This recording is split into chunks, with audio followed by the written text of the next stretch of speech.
Praise Lord. आप सभी को यीशु मसीह के नाम से हम बधाई देते हैं और आप सभी का स्वागत है सच्चाई का सामना, एक हिंदी लाइव शो जहां पर हम सच्चाई का सामना करेंगे बाइबल से और झूठ को हम जांच कर देखेंगे।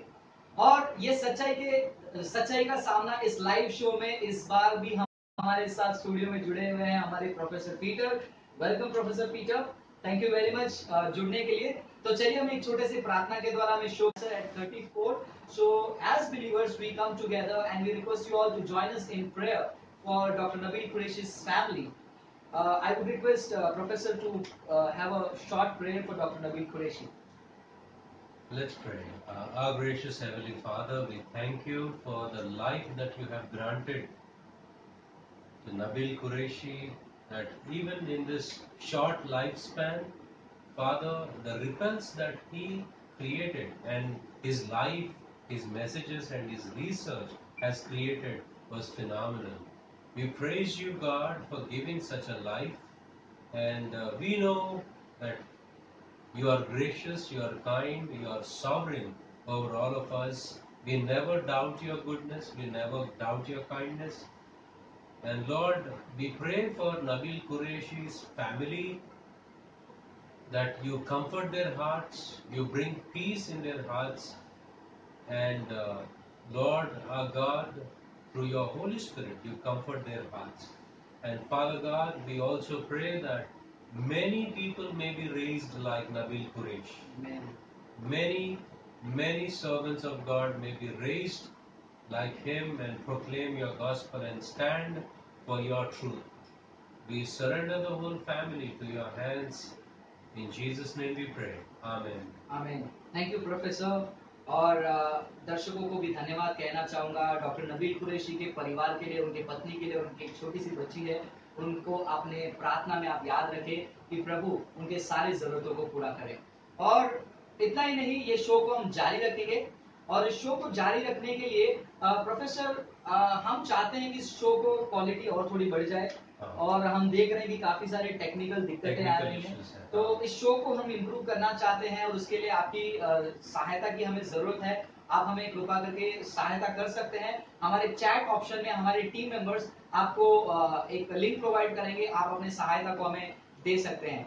और ये जो हमारा अगला लाइव शो होगा सच्चाई का सामना, वो होगा 1 अक्टूबर को और हम शाम को 9 बजे उस शो को हम लाइव देखेंगे यूट्यूब चैनल, इसी चैनल पर। और इस शो के बारे में और आपको जानकारी जानना है तो आप लगातार हमारे फेसबुक पेज ग्लोरी अपॉलोजेटिक्स में आप फॉलो करते रहिए और रेगुलर बेसिस में आपको यूट्यूब चैनल पर भी वीडियोस मिलेंगे। तो चलिए, पिछले हफ्ते जो हमने टॉपिक शुरुआत किया था, एक नया टॉपिक, यीशु कौन है, वाकई में हम डिस्कस कर रहे थे कि यीशु का दैविकता। तो प्रोफेसर, वो जो सवाल मत्ती की किताब 16 अध्याय में उठाया गया था, यीशु ने उठाया, यीशु मसीह पूछते हैं कि तुम क्या कहते हो कि मैं कौन हूँ।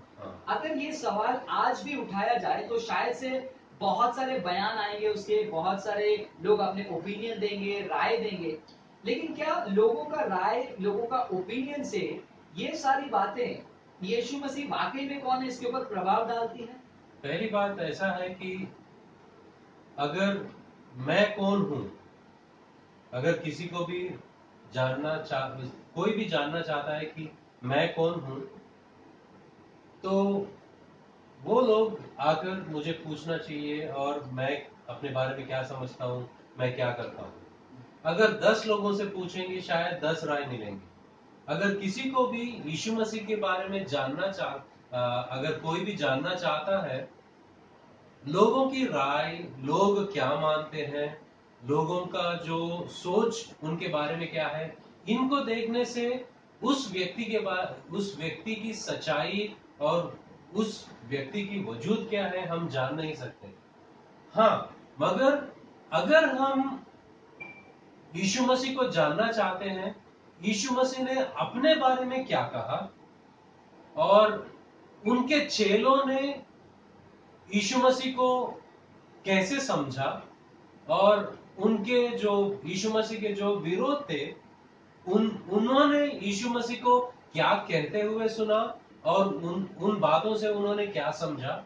और परमेश्वर जो है, जो पिता परमेश्वर है, वो यीशु मसीह के बारे में क्या कहते हैं, इन सब बातों को अगर हम जांचेंगे, इनसे जो निष्कर्ष निकलता है, इससे हमको एक संपूर्ण समझ मिल सकती है कि यीशु मसीह कौन है।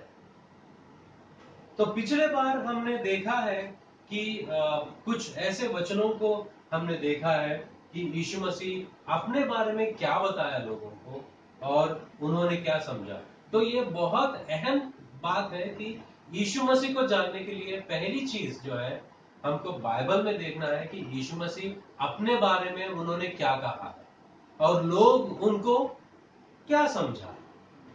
तो पिछले एपिसोड में भी प्रोफेसर हमने कुछ वचनों को देखा था और हम ज्यादातर फोकस कर रहे थे यूहन्ना के किताब 5वां अध्याय, यूहन्ना का 5वां अध्याय में। और उस यूहन्ना के 5वां अध्याय में अगर हम और गहराई से जाते हैं, वहां पर हमको कुछ घटनाएं ऐसे भी देखने मिलती है कि ये जो यहूदी जो है यीशु मसीह को पत्थर मारने की, यीशु मसीह को कत्ल करने की कोशिश करते हैं। हाँ।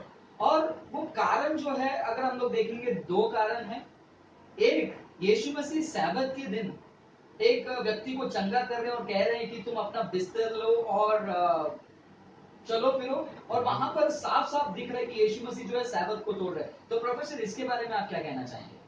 ये एक बहुत अहम चीज है जो मैं बाइबल से एक वचन पढ़ना चाहूंगा, जो यूहन्ना का किताब 5वां अध्याय और 16वां वचन में हम देखते हैं कि इस कारण, यहाँ पर देखिए कारण बताते हैं बाइबल में कि इस कारण यहूदी, मैं यूहन्ना का 5 का 16वां वचन पढ़ रहा हूं, इस कारण यहूदी यीशु को सताने लगे क्योंकि वह ऐसे ऐसे काम सबत के दिन करता था।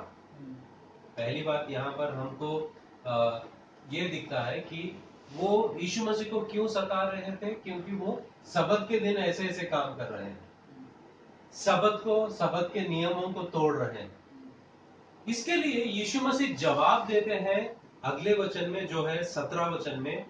इस पर यीशु ने उनसे कहा कि मेरा पिता अब तक काम करता है और मैं भी काम करता हूं।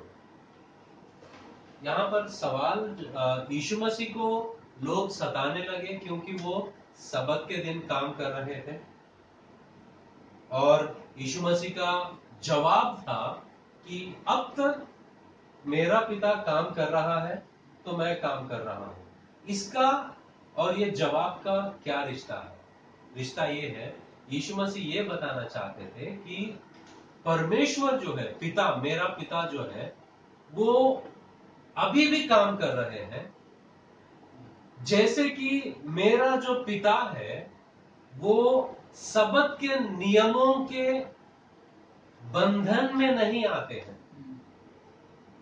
जैसे कि वो सबत के दिन के ऊपर गालिब है। मतलब सबत के दिन जो है वो नियम और जो भी बंधन जो होते हैं उनको घेरा नहीं है, वैसे ही मैं सबत के दिन के नियमों के भीतर नहीं हूं, मगर उसके ऊपर गालिब हूं, मतलब उसके ऊपर हूं। और यहां पर हम देखते हैं यीशु मसीह कहते हैं कि मत्ती की सुसमाचार 12 अध्याय और 8वें वचन में हम पढ़ते हैं कि मत्ती की सुसमाचार 12वां अध्याय और 8वां वचन, वहां पर ऐसा लिखा गया है।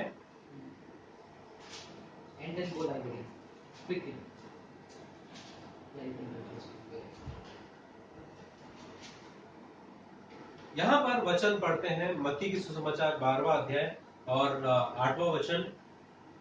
यहां पर लिखा है कि मनुष्य का पुत्र तो सबत के दिन का भी प्रभु है। मनुष्य का पुत्र सबत का दिन का भी प्रभु है। मतलब यहां पर यीशु मसीह कहते हैं कि मैं जो हूं हर दिन का प्रभु हूं और सबत का दिन का भी मैं प्रभु हूं। मतलब वो उस बात को दबा कर कह रहे हैं कि हाँ। मतलब तुम ऐसा मत सोचो कि मैं बाकी चीजों के ऊपर अधिकार करता हूँ, वो चीज पर भी मेरा अधिकार है जो सिर्फ खुदा अधिकार रख सकता है। हाँ। और मैं सबत का भी। यहाँ पर देखिए कि यीशु मसीह कह रहे हैं कि सबत सबत का दिन को किसने बनाया? पहली बात, अगर पुराने नियम में देखते हैं कि ये सबत का दिन जो है वो परमेश्वर ने बनाया, और यीशु मसीह कहते हैं कि मैं सबत का दिन का प्रभु हूं। ये एक साफ साफ जाहिर कर रहे हैं कि मैं परमेश्वर हूं। और दूसरी बात यहां पर यीशु मसीह कहना चाहते थे और कहना चाहते हैं और कह दिया भी कि जैसे सबत के दिन क्या करना है वो मुझे आप मत बताइए। सबत के दिन क्या करना है वो फैसला मैं करूंगा, क्योंकि मैं उसका प्रभु हूं। अगर किसी को चंगाई देना है वो मैं दूंगा, चाहे वो सबत का दिन हो या कोई और दिन। सबत के दिन में क्या करना है तुम मुझे बताओ मत, क्योंकि सबत के दिन मेरा पिता काम करता है और मैं भी काम करता हूं।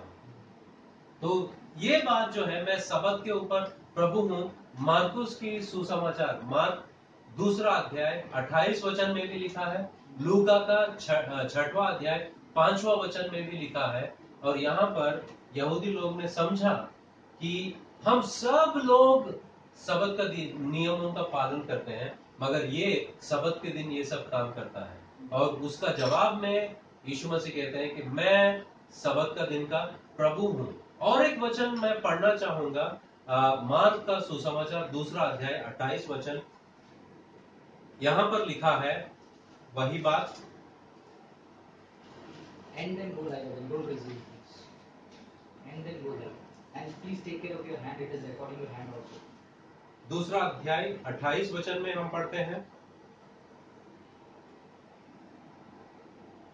इसलिए मनुष्य का पुत्र सबत के दिन का भी स्वामी है। He is Lord over the day of Sabbath। लूका का सुसमाचार 6वां अध्याय 5वां वचन पढ़ता हूं मैं।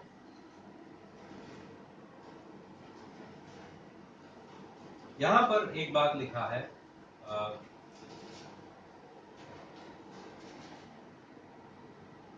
और उसने उनसे कहा कि मनुष्य का पुत्र सबत का दिन का भी प्रभु है। और वो कहते हैं कि मंदिर से भी बढ़कर कोई यहां पर है।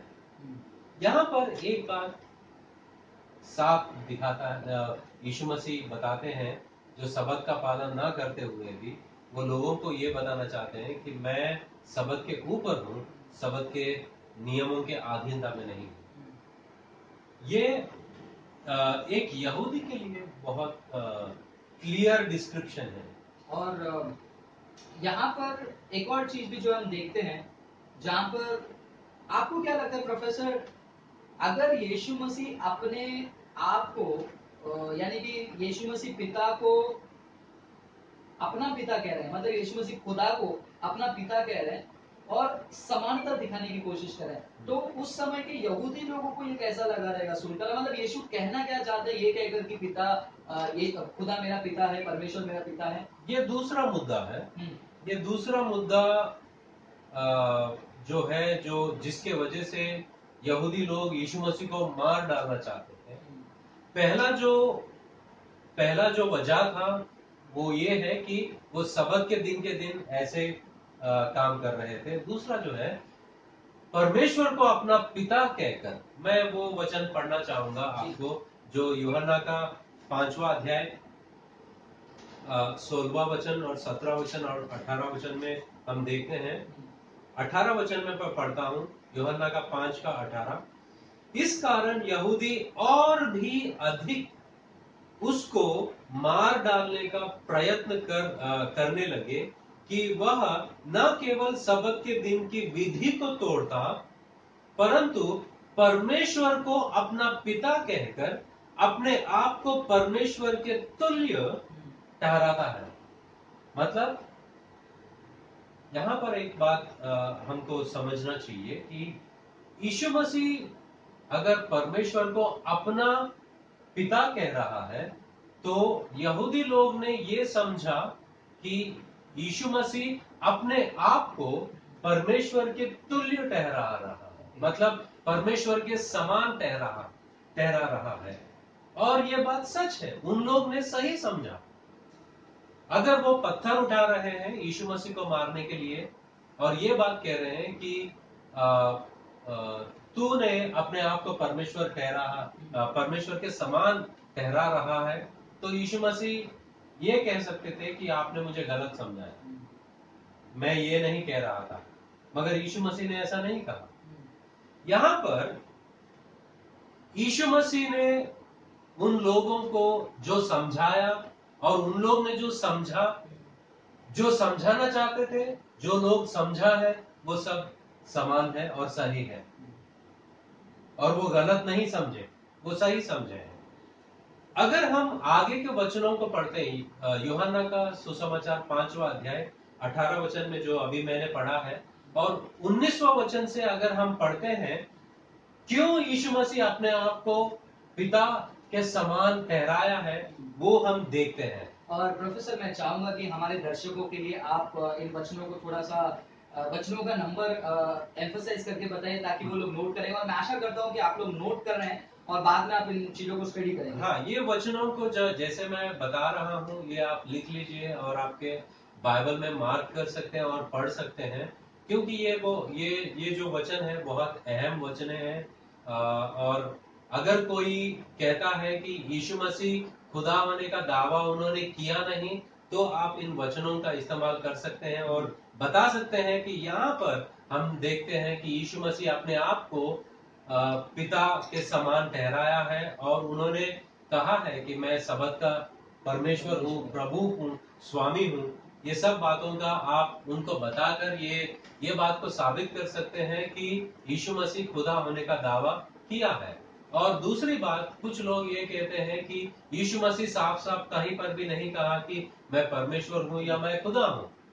इसका जवाब में आप ये बता सकते हैं कि यहूदी लोगों के जमाने में वो जिस भाषा को जानते हैं और जिस तरीके को समझ सकते हैं, उस तरीके का इस्तेमाल यीशु मसीह ने किया है और उनको साफ जाहिर किया है कि वो परमेश्वर होने का दावा कर रहे हैं।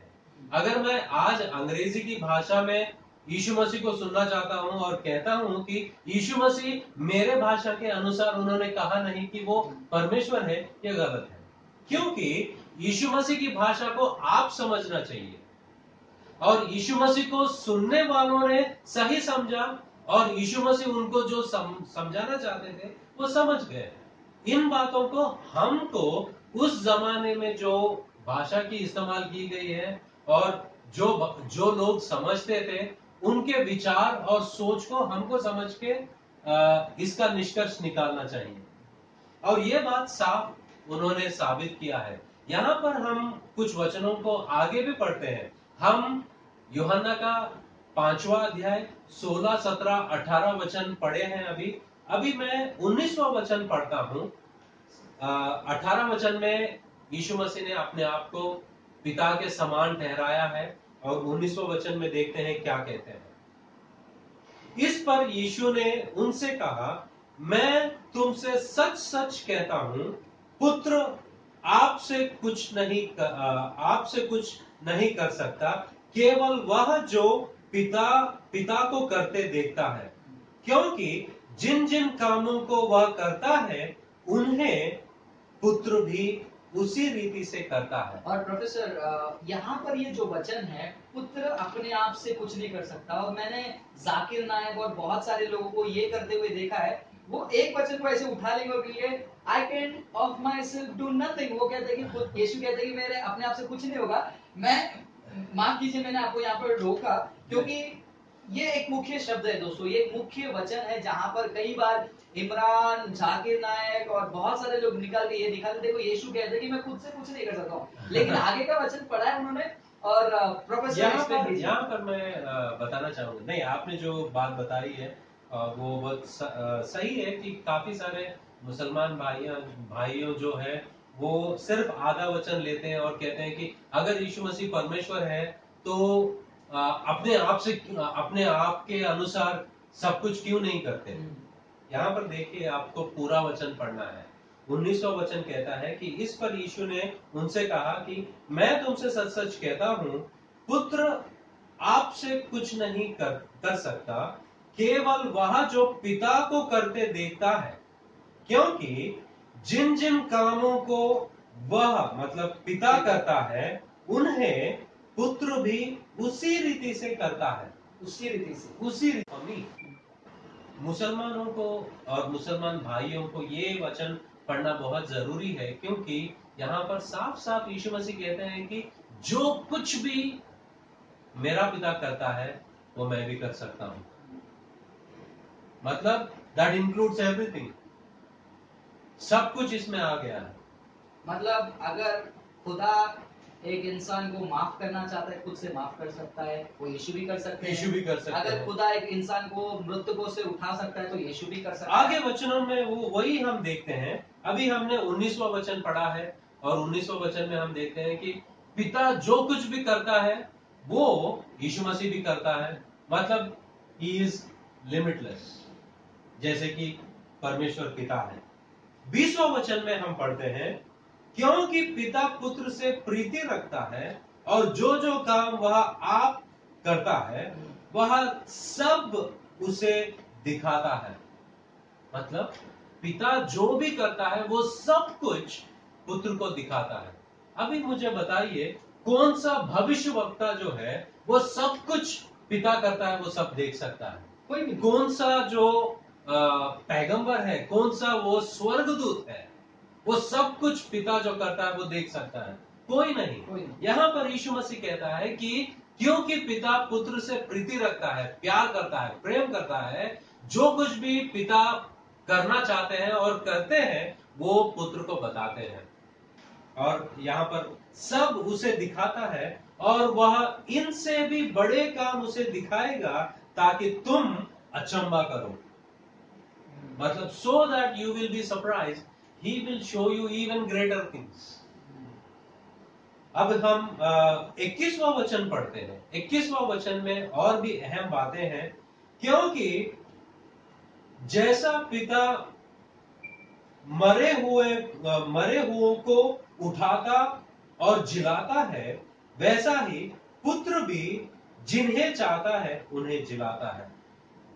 पुराने नियम में एक अनोखा चीज है। पुराने नियम में हम देखते हैं कि जैसे ड्यूटरॉनमी चैप्टर 32 वर्स 39, व्यवस्था विवरण का 32 चैप्टर वर्स 39, और पहला सैमुएल 2 अध्याय 6वां वचन, दूसरा राजाओं का किताब 5वां अध्याय 7वां वचन, यहां पर साफ साफ लिखा गया है कि जान देना और जान लेना जो है वो सिर्फ परमेश्वर का हाथ में होता है और सिर्फ परमेश्वर ही ये काम कर सकता है। और नया नियम में यीशु मसीह कहते हैं यहां पर जो यूहन्ना का 5वां अध्याय 21वां वचन में वो कहता है कि क्योंकि जैसे पिता मरे हुओं को उठाता है और जिलाता है, वैसे ही पुत्र भी जिन्हें चाहता है उन्हें जिलाता है।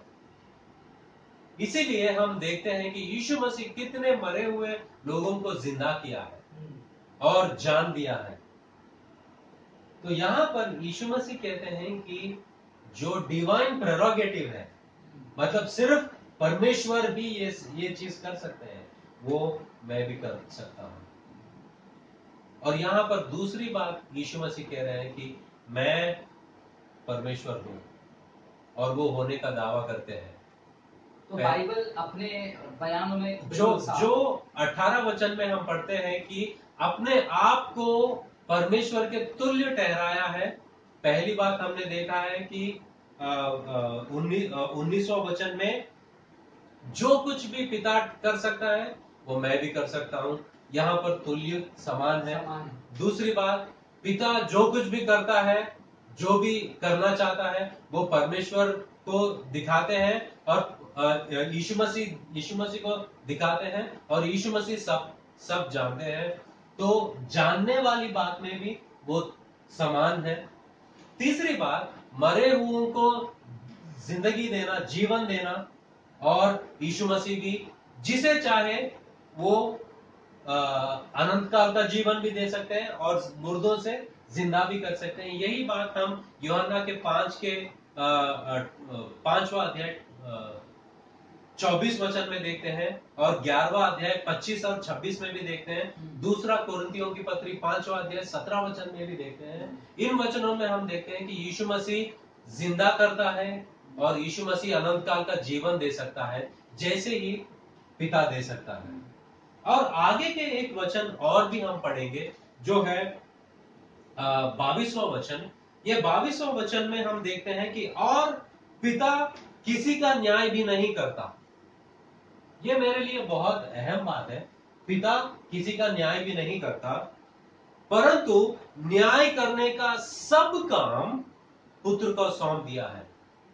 पुराने नियम में न्याय करना जो है वो केवल परमेश्वर ही करता है। पुराने नियम में नहीं, नया नियम में भी न्याय करने का जो क्रिया है वो सिर्फ परमेश्वर का काम है। और यीशु मसीह कहते हैं कि पिता सबको न्याय करने के लिए वो मुझे सौंपा है। ये वचन मैं दोबारा पढ़ना चाहूंगा कि परंतु न्याय करने का सब काम पुत्र को सौंपा गया है, सौंप दिया है।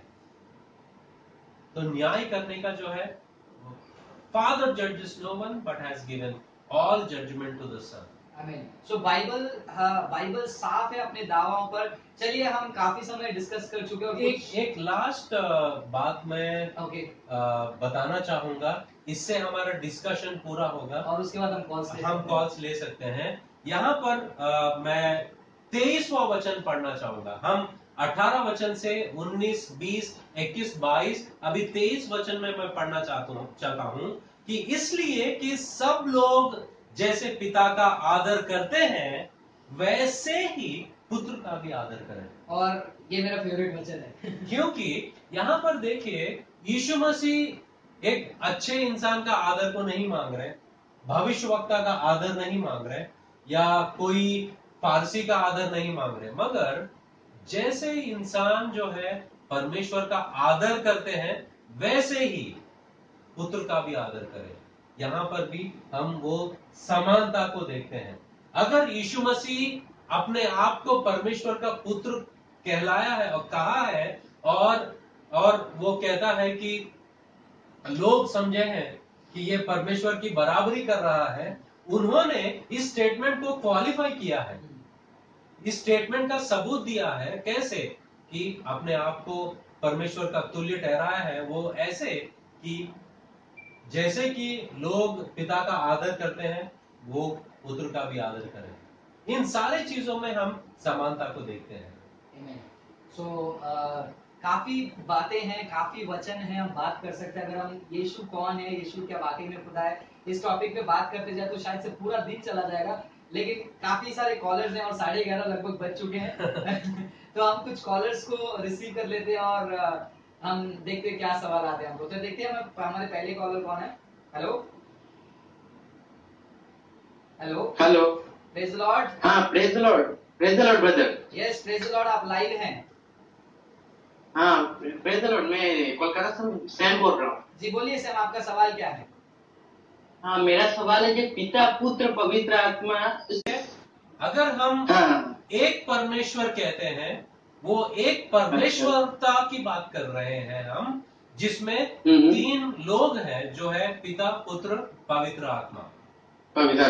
हाँ, तो वो तीनों के अंदर लक्षण और गुण जो है वो एक ही है और 3 अलग अलग है, मगर इन तीनों के अंदर जो दैविकता है और परमेश्वरता है वो एक है। अच्छा जी, तो ये वीडियो को फिर से एक बार देखिए और आगे आने वाले भविष्य में हम इस टॉपिक और एक सवाल था मेरा। हेलो जी, हाँ, मेरा सवाल था, जो यीशु मसीह जब पकड़वाया गया तो यीशु मसीह ने पतरस से क्यों कहा, जो बांग देने से पहले मुझे 3 बार नहीं पहचानते हो, ऐसा बोलना, ऐसा क्यों यीशु मसीह ने पतरस को बोलने कहा था? नहीं, आपका सवाल नहीं समझ पाए हम। नहीं, उनका सवाल ये है कि क्यों यीशु मसीह ने पतरस से कहा कि मुर्गा बांग देने से पहले तुम मुझे 3 बार इनकार करोगे। हाँ, यही था। ऐसा क्यों कहा? ऐसा क्यों, मतलब प्रभु ने मतलब करने को बोला था? हाँ, नहीं वो इसका वजह और ये यहाँ है क्योंकि हाँ, क्योंकि हेलो, हाँ बताइए। युगल ने बोला था तुम्हारे आवाज से लगता है कि तुम यीशु मसीह के साथ थे, तो भी पतरस ने क्यों बोला कि मैं इन्हें यीशु मसीह को नहीं पहचानता हूँ, ऐसे क्यों कहा? अच्छा सैमुअल, इसका जवाब ये है कि बोलिए। जब पतरस कहते हैं कि ये सारे लोग आपको छोड़ भी देंगे, मैं तुम्हें कभी नहीं छोड़ूंगा, ऐसा यस। पतरस कहते हैं यीशु मसीह से। तब यीशु मसीह कहते हैं कि तुम मुझे 3 बार इनकार करोगे। वैसे ही उन्होंने 3 बार इनकार किया है। तो पतरस वहां पर घमंड कर रहे थे कि कोई भी तुम्हें छोड़ दे, मैं नहीं छोड़ूंगा। तो यीशु मसीह उसके बारे में कहते हैं कि मुर्गा जो है वो बांग देने से पहले तुम 3 बार मुझे इनकार करोगे, और वो 3 बार इनकार किया। और उसके बाद में मुर्गी की जो बांग सुनाई देती है मुर्गा का, और एक सुसमाचार में हम देखते हैं कि यीशु मसीह ने पतरस को देखा। अच्छा अच्छा, ठीक है। सो ब्रदर धन्यवाद आपके कॉल के लिए। और आपके सवाल जो है अगर टॉपिक के रिलेटेड हो तो अच्छा रहेगा। सो धन्यवाद कॉल करने के लिए, प्रभु आपको आशीष दे। ओके, सो धन्यवाद दर्शकों, आज हमारा शो हम यही समाप्त करेंगे और इस टॉपिक को और आगे हम लेकर जाएंगे और डिस्कस करेंगे यीशु कौन है। और धन्यवाद हमसे जुड़ने के लिए, हमारी जरूरतों के लिए प्रार्थना कीजिए। प्रभु आप सभी को आशीष करे। Good night.